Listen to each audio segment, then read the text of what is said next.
Hey, give me just 5 minutes, and I'll show you how to learn literally anything faster than your coffee gets cold. Seriously. Whether you're picking up a new skill, studying for that one exam, or wondering why your dog still ignores you, this video, it's your shortcut. No fluff, just real psychology tricks that work. And no, I'm not going to tell you to wake up at 4 a.m. or read 37 books a week.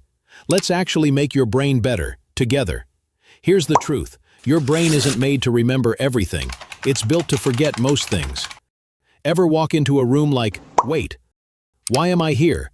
Yep, that's your brain on autopilot. So to learn faster, you need to signal your brain that something matters. Here's how. Trick 1. Stop cramming.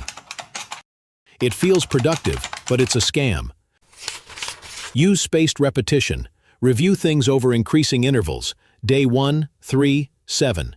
Your brain sees repetition and thinks, must be important. Result? Long-term memory. Goodbye, post-exam brain dumps. Trick 2. Teach it. To anyone.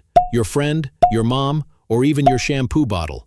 Imagine you're trying to explain gravity to a coffee mug. It's called the Feynman technique. Explaining it simply helps you find what you don't know. Can't teach it? Go back. Rethink. Try again. You're not just learning, you're mastering. Trick 3. Stop multitasking. Your brain is not built for it. It's like a laptop with 47 tabs open. Every app switch drains focus. TikTok, study, scroll, study? Bad idea. Instead, try the Pomodoro technique. 25 minutes focused, 5-minute break. Simple and effective. Let's recap. Space it out. Teach it simply. Focus on one thing. Now be honest. Will you actually use this, or are we going to be here again next month? You've got this. Your brain's ready. And hey, maybe drop a like if this helped. Or not. But your brain will remember.